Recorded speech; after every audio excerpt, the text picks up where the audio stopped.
Egypt, and I loved the Egyptian food. And then after 1 year I went to Pakistan. I didn't like the Pakistani food. But I became the student of Maulana Fadlur Rahman Ansari rahimahullah at the Alimia Institute of Islamic Studies. And after a few months, we were the first students. He organized the first grand public function so that Karachi and Pakistan could see Alimia Institute. And we had to give our talks in different languages, and I had to give mine in Spanish. In those days I could speak a little bit of Spanish. But Maulana then gave his address, the first one that I heard from him in Pakistan. I had heard him here in Trinidad. And I want to take you back to that address of his.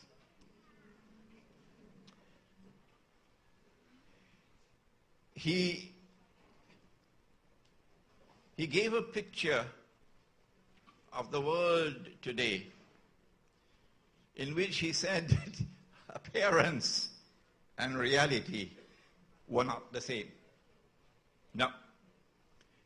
He took us through some political history and then said the appearance is that we now have achieved political independence.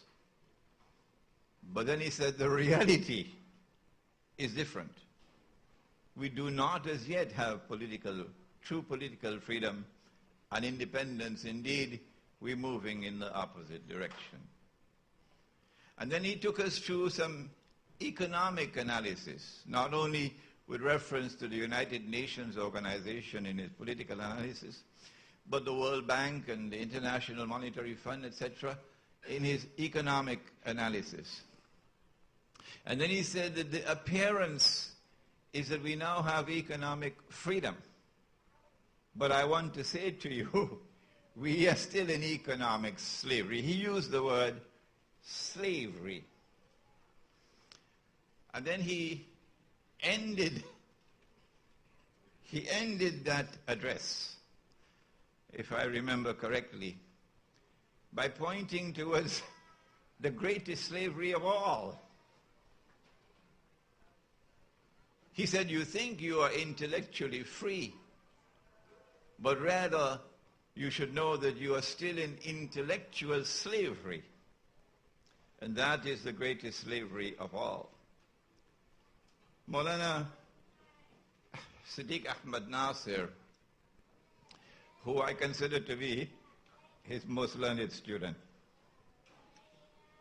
spoke to you this morning about that intellectual predicament of the Ummah. And he took us in the direction of the link between the intellect and the spirit, the spiritual life. There are those who see with only one eye, like the Antichrist. They see with only one eye.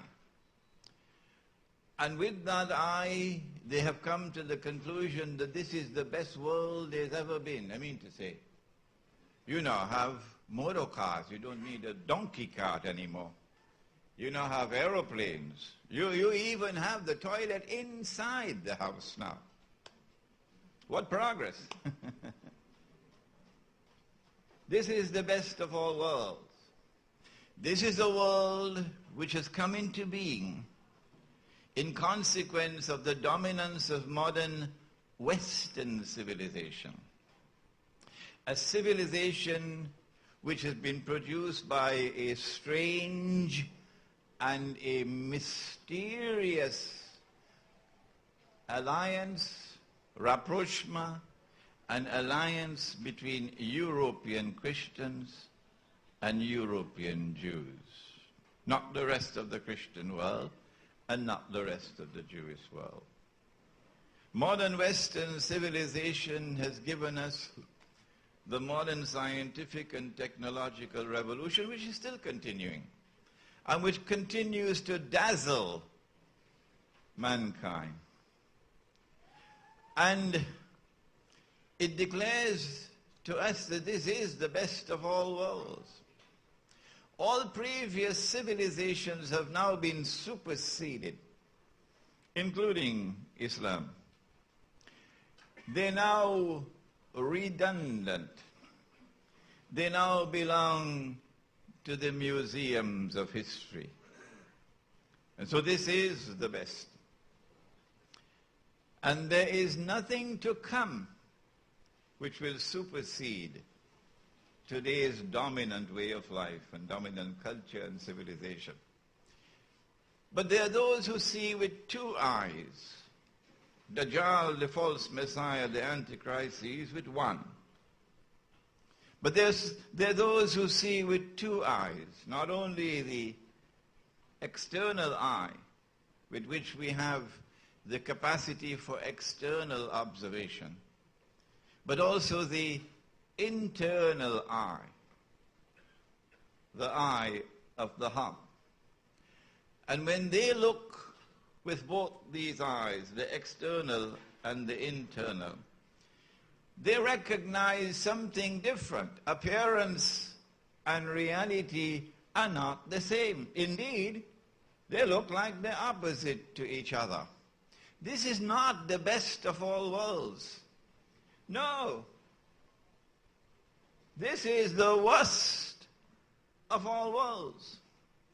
This is a world in which truth, which is in the religious way of life, is under attack. Those who control the world today are waging war on the religious way of life. Those who control the world today are reducing religion to something that is for the museums of history. Those who today control the world are giving to us a way of life which is essentially godless. Yes, you have more churches around the corner than ever before. But despite all the hullabaloo and all the paraphernalia and all the drum beatings, the religious way of life is disappearing. And in its wake is coming one essentially godless, abominably decadent, globalized society. Mainstream society around the world, wherever you go, seems to look the same. It's McDonald's here, and it's McDonald's in Mecca, and it's McDonald's in China. A universal, a globalized society emerging for the first time in history. And it argues, without even batting an eye, it argues that a man can marry a man. And those who would criticize this alternative sexual preference to be a people who are suffering from a disease called homophobia. That's not progress. Those who see with two eyes say that this is the worst of all worlds. And it's not just the worst in terms of the brainwashing of mankind, so that your children are now taught by television